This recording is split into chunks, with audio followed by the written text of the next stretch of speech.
A man accidentally noticed his wife's unusual behavior and suspected that she might have betrayed their marriage.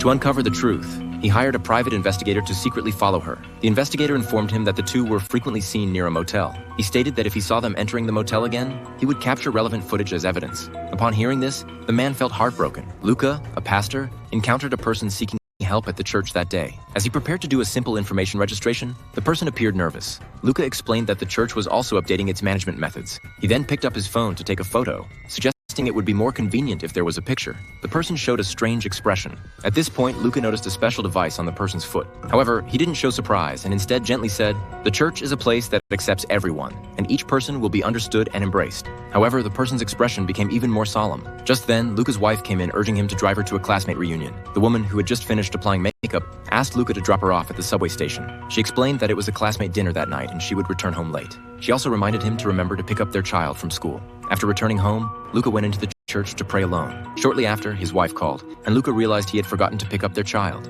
However, when she said on the phone, "A man has already picked up the child," Luca was stunned. He immediately thought of the person who came to the church that day, and his intuition told him that this person might have a problem. He quickly searched for relevant information, and the results shocked him. The person had a history of wrongdoing. Immense pressure hit him, and Luca felt unprecedented anxiety. He followed the address left behind and tracked down where the person lived. He witnessed the person leaving with tools in hand. He immediately called for help, but just as the call began, the person seemed to notice him. To make matters worse, his phone suddenly ran out of battery. Luca followed the person to the suburbs but lost track of the target halfway up the mountain. As he hesitated, the person unexpectedly appeared next to his car.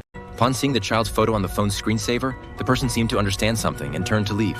Luca mustered up the courage to get out of the car and chase after him, but he didn't find any trace of the child in the car. Then he lifted the person's pant leg and was surprised to find that the device originally worn on the foot was gone. Realizing something was wrong, Luca hurried to escape but was stopped by the other person, and an altercation ensued. In the chaos, the person accidentally slipped from the hillside and hit his head on a rock, immediately losing consciousness. As Luca was about to contact the police again, his wife called once more. It turned out that their daughter had only gone to a friend's house to play and was not in danger at all. A full day of tension and worry turned out to be a misunderstanding. Luca was momentarily speechless, staring blankly ahead. Suddenly, he looked up at the opposite hillside, as if he saw the statue standing there quietly. Due to copyright, the story is updated only up to this point. This suspenseful and twist-filled movie is called Revelations. If you enjoy this type of film, please don't hesitate to like and follow.